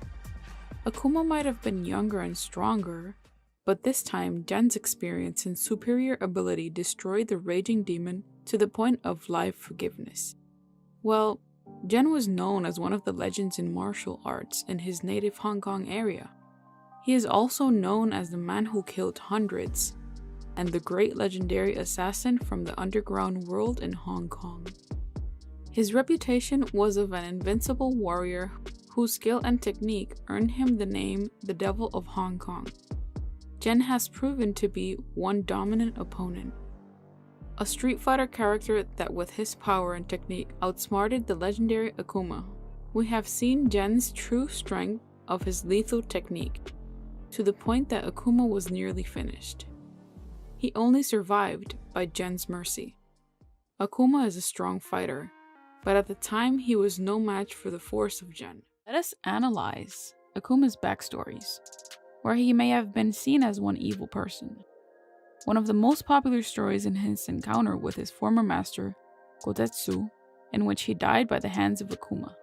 Goutetsu was the martial arts master of Gouken and his brother Akuma, and was also a user of the Satsui no Hado, being the only known person who could use the power without falling into its darker aspects, possibly because he only used it sparingly and wisely. This is also how its two students were introduced to its power. The Satsui no Hado, being the surge of the murderous intent, sometimes translated as the Dark Hado, is a dark energy-based force. Prior to the events shown in the Street Fighter games, Goutetsu was challenged and killed by Akuma at his full potential, who performed the shun goku satsu on his soul in a fighting to the death. Goutetsu gladly died and accepted to see that his students surpassed him in the art. The prayer beads that Akuma wears originally belonged to Goutetsu. The act alone might have been seen as evil, but as a warrior, Goutetsu accepted the challenge to fight his former student, understanding the consequences. Another instance of how might Akuma been seen as evil was with the battle between him and his older brother Gouken. Gouken is master of Ryu and Ken. After Gouken began to train Ryu and Ken, Akuma made a sudden appearance at Gouken's dojo. There, Akuma challenged Gouken to a fight. Akuma was soundly defeated by his brother, but Gouken spared his life even after Akuma's insistence that Gouken should kill him. After Akuma's arrival and departure, Gouken continued with Ryu and Ken's training. As time passed, Ryu and Ken had graduated from Gouken's training, leaving the dojo ready to further continue their training and studies. Afterwards, Akuma reappeared at Gouken's dojo and challenged his brother to a rematch. This time, Akuma ended up as the victor, supposedly killing him with the shun goku satsu. However, because Gouken used the monuken, which translated is the power of nothingness, a technique that emptied his soul of emotions, he was merely left in a deep coma. Because he was unconscious for an extended period, Ryu and Ken believed their master to be dead. Ryu, more than Ken, went and sought out vengeance towards Akuma. We can see how Akuma asked for death. accepting the fact that Gouken at that time was stronger than him. Gouken was challenged and accepted the challenge just like Goutetsu. Regarding its outcome, Gouken managed to survive his attack, thus Gouken not being killed. Ryu and Ken see Akuma as an evil being for what he did to his master, but it's just part of being a warrior, taking in the wins with the losses. Each fighter lives with a different kind of code and guideline, in which they base their life on, which brings us to our next point. Akuma lives by a set of ethics and rules as a fighter. Akuma lives by the code of the warrior. The warrior's code is a code of conduct that defines what warriors can and cannot do if they wish to continue to be regarded as warriors. Akuma adheres to the code of warrior, which dictates that the fighter must not seek to harm the weak. Akuma will only battle those he deems strong enough, and he very rarely resorts to using true strength, as this would make for an unfair fight. Akuma abides by the code of the warrior. He fights to improve his skills and defeat powerful foes, though on rare occasion, he does so to gauge the other's abilities. Although he killed his teacher and believed that he did the same with his brother, Gouken, Akuma did so in combat, which as stated before, it does not break the warrior's code guideline. In combat, Akuma almost never resorts to his true strength, especially if testing another fighter. He only fights warriors that he deems worthy, or the one he believes have the potential to become such. During the events of Street Fighter Alpha 2, Akuma fought Ryu only to gain insight on Ryu's abilities, while in Third Strike, he faced Oro in order to test his own strength. Akuma usually prefers an even bout, as he backed out of a duel with Gen once he found that Gen was fatally ill. It's not uncommon for him to deliver a lethal sneak attack to an unprepared opponent, particularly if they are less than honorable. He will only fight if the fighter is up to his level or higher. Even though he is the master of the Satsui no Hado, he still knows when and how to use his power. Very ethical if you ask me. Which brings me to my other point. His Raging Demon attack, the Shun Goku Satsu. The Shun Goku Satsu attack is the most feared attack in Akuma's repertoire. The Raging Demon attack consists in Akuma gathering energies from his Satsui no Hado, and in a matter of seconds, everything turns black as he glides towards its opponent and delivers a barrage of combos, leaving the opponent defeated. The odd thing about Akuma's Raging Demon attack is that the damage it creates, it's not made by Akuma's strength. Rather, this technique, it's based on the evilness of the opponent.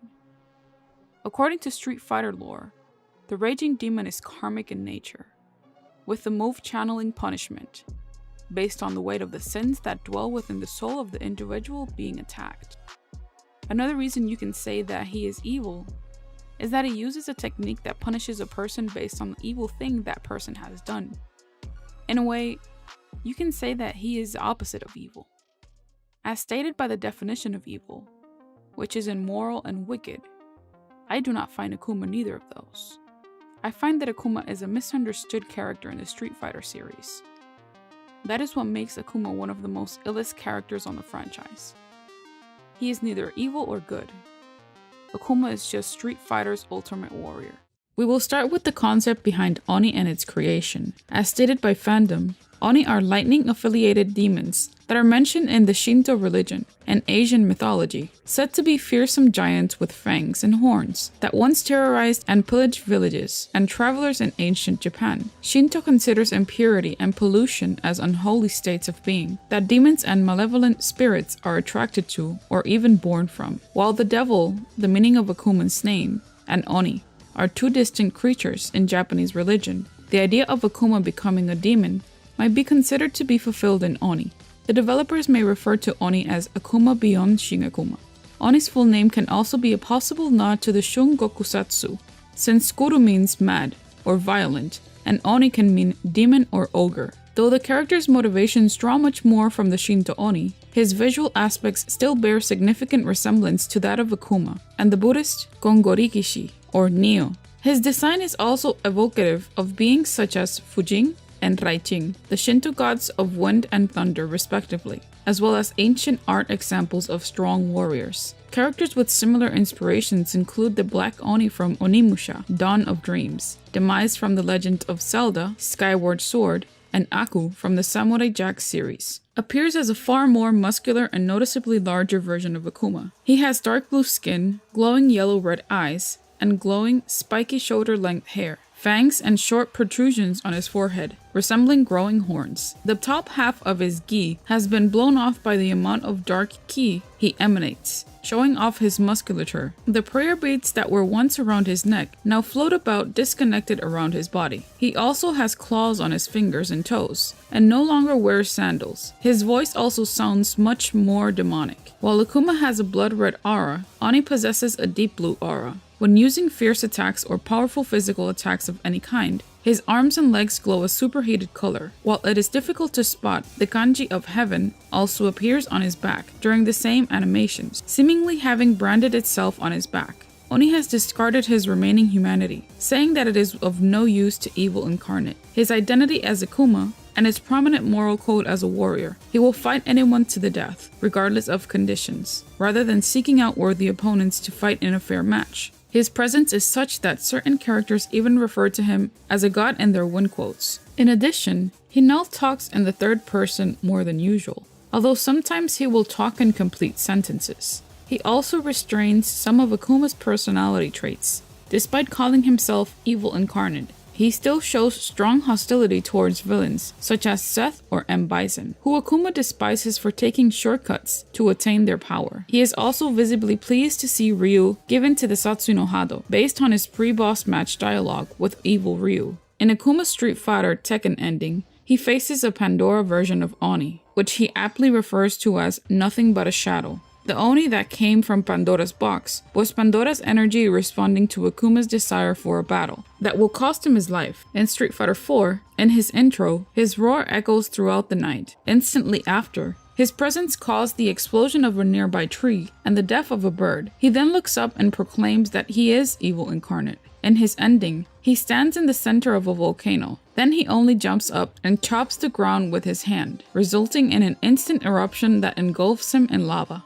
As the lava explodes out of the volcano, Oni flies out of it unharmed, laughing manically and yelling ferociously. In Asura's wrath, after being slammed into a wall, the mantra empowers Akuma immediately as the Satsui no Hado take over his body and transform, showing that he has some semblance of control, which prompts Asura to go into his strongest form possible. And the second strongest form, Mantra Asura, Oni goes toe-to-toe with the wrath-embodied god and starts the battle off with a Misoji.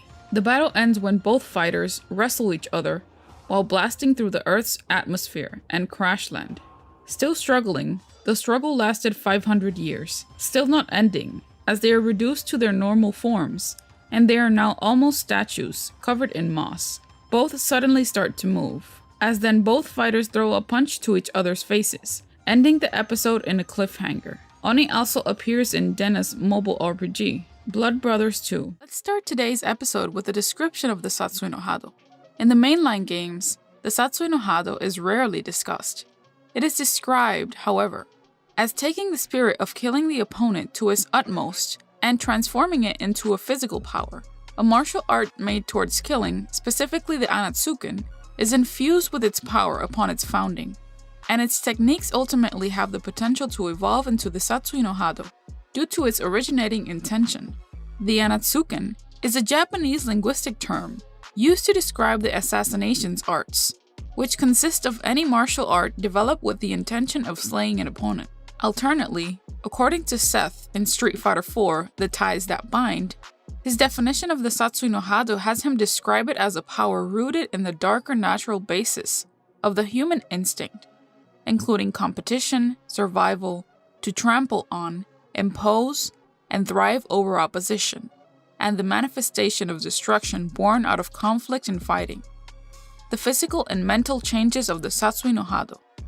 The people who are able to harness it become extremely powerful at the cost of losing all sense of humanity and compassion. They become nihilistic and detached from themselves and others, and develop an obsessive, dark, murderous, and even suicidal drive to fight. Under the influence of the Satsui no Hado, a person's eye will glow red, their teeth will grow into sharp fangs as their skin darkens over time, their hair will turn white, and other nails will grow into claws. Furthermore, the user's voice will become deeper to the point of gaining an echo effect. If one embraces it to a lesser degree, their eyes will glow blue. A person who balances Satsui no Hado and the power of nothingness will be in complete control of their power, but if they have used it to their fullest extent for too long, they'll transform it into a supernatural entity, probably similar to both Oni and Kage, the aspects of power and ability of the Satsui no Hado. In addition, the user gains the ability to sense and absorb the other sources of power, telekinesis, float, fly, and possibly influence the emergence of the Satsui no Hado in others. It becomes very difficult for an individual to resist conflict once they have experienced the Satsui no Hado within them. In order to learn the most deadly technique known to all martial arts, the shun satsu, also known as the Raging Demon, you must first learn the Satsui no Hado. As quoted by Akuma, the Raging Demon, its power is unequaled. It is not my fist, but your past sins that will kill you. The more evil your past doings, the more painful your death. From within the events of Street Fighter Alpha, the animation, the Street Fighter Alpha manga, Street Fighter 4 The Ties That Bind, and the Udon comic series, the user apparently has the special ability to talk and speak with others telepathically, gain a healing factor, and manipulate the soul of an individual and the weather, as seen displayed with Evil Ryu and Kage. On the other hand, we have Orochi from the King of Fighters universe. Who is he and what powers does he possess? Well, Orochi is the main antagonist and final boss of the King of Fighters of 1997. Yamata no Orochi is a mythical 8-headed serpent that is interpreted by this sect and its followers. A series of 3 sacred treasures sealed Orochi 1,800 years ago in the KOF series. The descendants of the 3 clans are responsible for protecting the seal. Orochi is a powerful being that plans to serve Gaia at all costs. It will protect her from anything, even from what she created herself. Gaia is an unseen deity in the King of Fighters. She is the mother of Earth.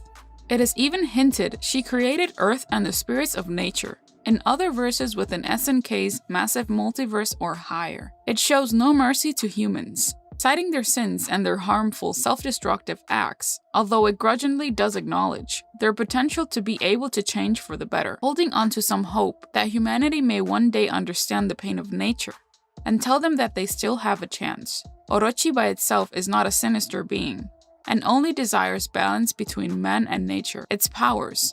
As a force of nature, Orochi has a vast and incredible set of powers. It can give powers to the 8 heads of Orochi. Telepathy. Orochi can project thoughts and talk to people mentally. It can freely read the minds of any beings, especially its enemies, with no hindrances. Telekinesis. Orochi can move objects with its mind. Translocation. Orochi can translocate itself. Possession. Orochi can possess the mind of any of its followers. Energy projectile. Orochi can release a projectile of energy from its hands. Energy pillar. Orochi can create a pillar of energy from the ground. Energy redirection. Orochi can create a rift in front of it which absorbs and redirects energy attacks back to the opponent. Light generation. Orochi can create a powerful light that damages the enemy. Regeneration. Orochi can regenerate and heal itself. Destroy souls. Orochi can penetrate the enemy's soul and destroy it. Orochi's primary power is the manipulation of nothingness. Orochi, as a god of nothingness, has control over nothingness or voids. Orochi can bestow any of the powers below on its followers. Alternatively, it can also grant power through a pact, usually by blood. Pyrokinesis. Orochi can give full control over purple fire. The fire also has tapping ability. Electrokinesis. Orochi can give full control over electricity and thunder. Geokinesis. Orochi can give full control over the earth. Aerokinesis. Orochi can give full control over air or wind. Necrokinesis. Orochi can give some control over death or death energy. Superhuman strength. Orochi has superhuman strength, and it can also grant strength to its followers or others via pact. Cutting powers. Orochi can give cutting powers, slashing hands, cutting aura, slashing projectile. Snake arms. Orochi can give the power snake arms to anyone. Incarnation. Orochi can incarnate in any of its followers, particularly with any of its heavenly king. Divine Orochi power versus the Satsui no Hado, one of the greatest power matchups between two of the biggest franchises in the world. Both powers have capabilities that exceed the normal human form. Their powers are beyond the limits of other fighting games. It's up to you, the viewer, to decide which of these is better. In order to start answering the question, is Akuma Ryu's father, we first have to dig into his early story. In his early years, Akuma and his brother Gouken were students of a master martial artist named Goutetsu. Goutetsu had trained them under his dojo, teaching him his martial arts skills. These martial arts skills composed elements of judo, genpo, and karate in his training. While under his wing, Goutetsu took care of his niece named Sayaka, which shared the same living quarters as Akuma and Gouken. Sayaka had a timid stance and was a sympathetic human being. She helped with the endeavors of her uncle and his students Goki and Gouken. She encouraged the brothers to pursue diverse interests and hobbies, like photography and English, as a side of their training. She has even taught them calligraphy in their free time from training. It is noted that Sayaka had particular feelings towards Goki. In the movie Street Fighter Assassin's Fist, we see a glimpse of the relationship between Goki and Sayaka.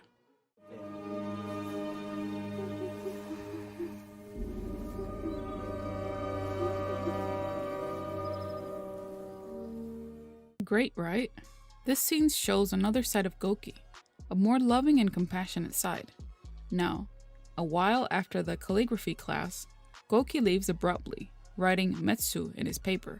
Metsu in translation means destruction, signifying to both Sayaka and Gouken the secrets of the Satsui no Hado, delved into Goki's core, greatly progressing and consuming his being. During a training fight between Gouken and Goki that Goki lost his temper and tried to kill Gouken. Gouken reversed his attacks and was about to kill him with a Hadoken if it hadn't been for Sayaka, who stood in the way, making Gouken cease charging the projectile. Shortly afterwards, while Goki is being scolded by Goutetsu, Sayaka tries to intervene, but Gouken prevents her. As a result, she goes to Goki's room to wait for him. After Gouken is called in, Goki is told by Goutetsu to pack his belongings and leave the dojo. Sayaka attempts to convince him to stay, saying that she will talk to her uncle about changing his mind, but Goki refuses. He recognizes that Sayaka is attracted to him, but tells her that he must pursue his training in the ways of the Satsui no Hado above all else. He kisses her goodbye. Saddened, she stays in the room after he leaves it,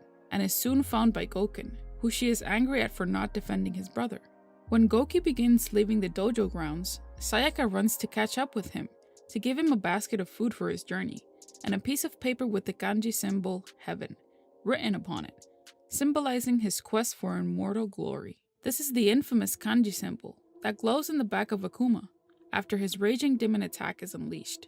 A year passes and Sayaka longs for Goki's return, but Goutetsu notices this and tells her to stop her infatuation, as it is hindering Gouken's training. After Goutetsu dies at Akuma's hands, Sayaka finds little reason to stay at the dojo and departs in the night, leaving Gouken and Senzo. She isn't seen again. As time passes by, a small child is left in front of Gouken's dojo. Gouken adopted it and trained the young kid, Ryu. In the Street Fighter Generations, and as stated by fandom, Sayaka is first seen tending to Goki's wounds after he loses a fight to Gouken. Later on, Sayaka hears Goki and Goutetsu arguing about the use of the Satsui no Hado. After Goki leaves the room, Sayaka fails to persuade Goki to consider Goutetsu's warnings, then begins to worry about him when he appears to be in pain. Due to abusing the Satsui no Hado, Goki becomes Akuma and fights Goutetsu. Sayaka, being aware of this, turns to Gouken for help. Sayaka is unable to keep up with Gouken, as she is nauseous and then vomits due to it. This is all but stated to be morning sickness, giving a subtle hint that indeed Sayaka was pregnant, in which most likely she was bearing Akuma's child. Could Ryu be Sayaka's son? Well, if we follow the chain of events and tie the life of Sayaka and Goki before his encounter with the Satsui no Hado, this might tell us that yes, Ryu could be their son. They share many common traces. Sayaka's temperament is very much like Ryu's timid and sympathetic nature. Calligraphy is most present in Ryu's stage signs, and also in part of his clothing. Out of all of the places in the world that a kid could have gone to, he ends up in Gouken's dojo. Due to the Street Fighter Alpha Generations and Street Fighter Assassin's Fist movies, it is believed by some that Akuma is Ryu's father. However, These movies, as well as other Street Fighter movies, are non-canon to the series, which takes away the validity of the process. Despite the fact that some say that it is not canon, we like the idea, since it makes sense that Akuma would be Ryu's father. The Satsui no Hado was not something Ryu actually had to train for. Not that he wanted to, but we believe Ryu was born with the power that lay dormant since he was an infant. His mother, Sayaka, she was in a relationship with Goki in both the animated adaptation and live-action version of the Street Fighter. After many conflicts, Goki challenged and killed his master, Goutetsu, leaving Sayaka and Gouken to grieve as he sank into darkness. Over time, Sayaka departs Gouken, while pregnant with evidentially her child, Ryu. We are amazed that Capcom hasn't covered it more. Having no idea who he is, a pure demon trying to get through the power of his son, and the warrior seeking to overcome that power and defeat his father, who killed his master/uncle, who might have been trying to prevent Ryu from learning the truth about his past. It is said that officially, Akuma is Ryu's adoptive uncle. It may be an official saying, but there are so many variants as to why Ryu is Akuma's legitimate son. But then again, if it's in the books that way, I guess we have to go with the creator's decision as to where the real origin of Ryu lies. Akuma first appeared in X-Men, Children of the Atom, as a secret guest character. He is also a playable character for most of the different versions, as well as in Marvel vs. Capcom Clash of Superheroes. In his story, as stated by fandom, in X-Men Children of the Atom, Akuma says to Magneto in the end, "I am the Master Warrior." The credits show a bunch of X-Men characters in a dizzy motion, and after the credits, Akuma does a taunt. In Marvel Superheroes, Akuma makes a very small cameo in one of Anita's moves, Flame Sword. In X-Men vs. Street Fighter, Akuma is standing on top of a Japanese temple. Wolverine asks Akuma what he knows about his past. He says to Wolverine, "Want to talk? Force me."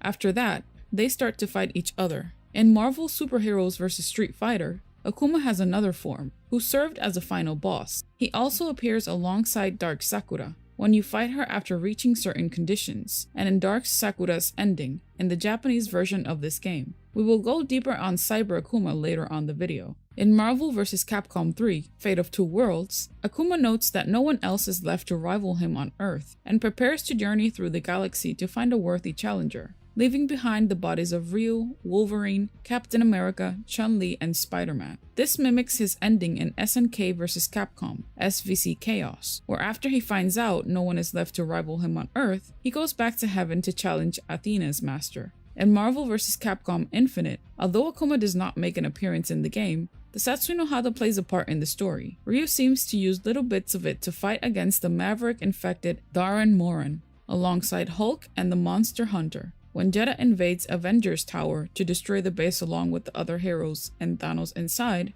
Ryu begins to succumb to the Satsui no Hado, catching Thanos' interest in that dark power. Thanos then interferes and stops Jeddah from using the Soul Stone to weaken Ryu's human soul and turn him into evil Ryu, effectively removing a burden Ryu has had for a long time. At the end of the game's after credits scene, the Satsui no Hado gains a significant boost in a role, as Thanos stole the energy of the Satsui no Hado inside Ryu, and claims that at its full capacity and potential, it can and has destroyed a god, which he then tries to use to destroy Death and Jeddah, after Death betrays him at some point in the story. Due to the cliffhanger nature of the ending, and how the game is made, plus the several nods to Ryu almost succumbing to it, Akuma is likely to make an appearance, due to him being the current physical manifestation of the Satsui no Hado. In his gameplay, while some people often refer to Akuma as a Shoto clone, characters who fight identically or similar to Ryu by utilizing his attacks, usually possessing a projectile and anti-air special, with a physical distance coverage optional, he has more than enough moves to distinguish himself from his lighter counterpart,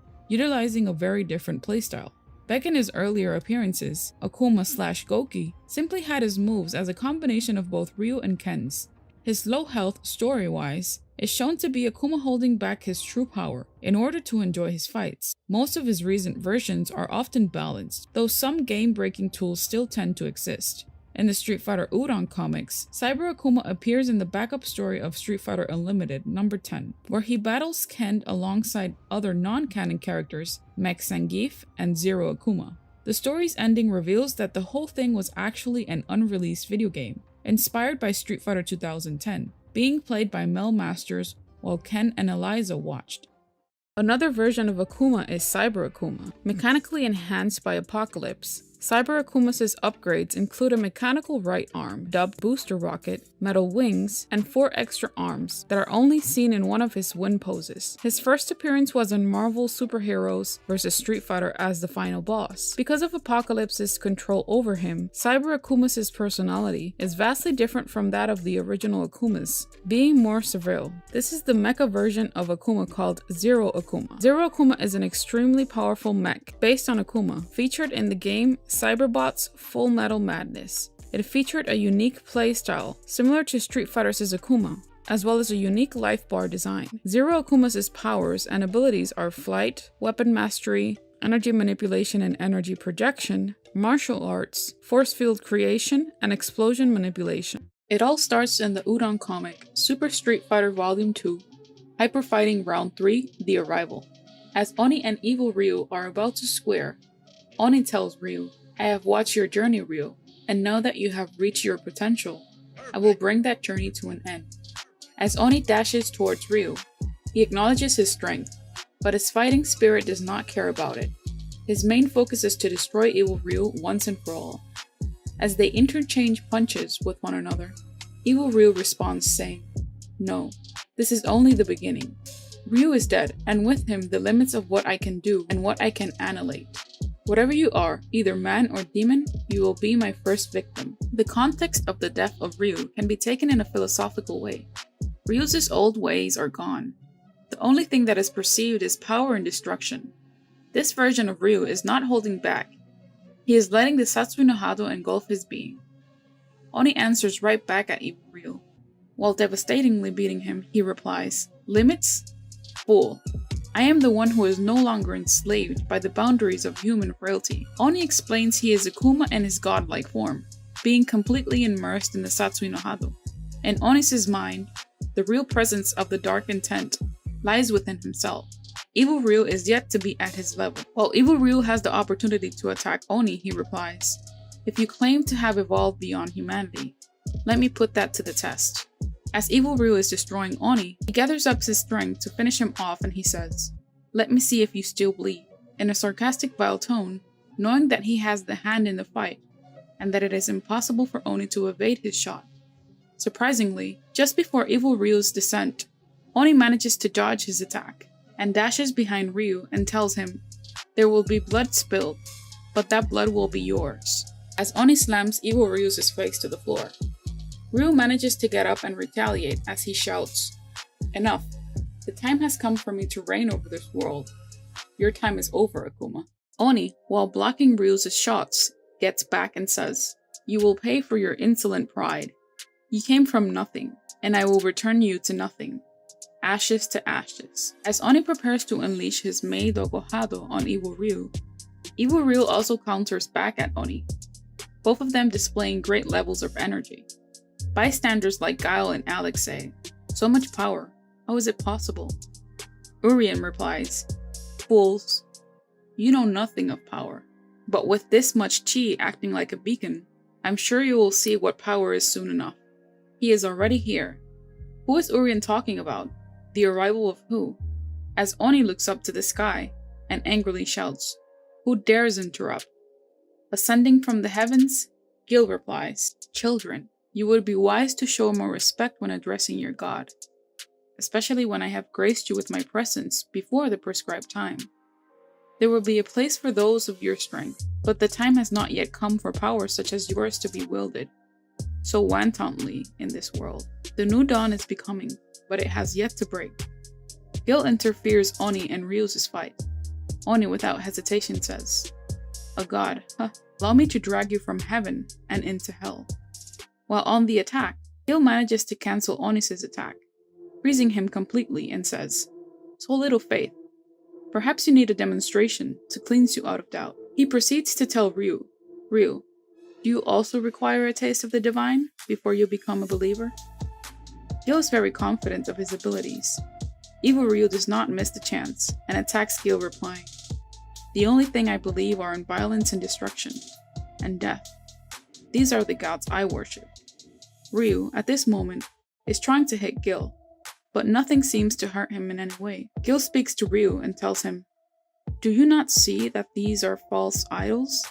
My purpose is not destruction, but salvation. I am heaven's mandate made flesh. I have come to deliver you from darkness and into the light of a joyous new day. Violence, destruction, and death are not the ends in themselves, but necessary means to bringing about rebirth."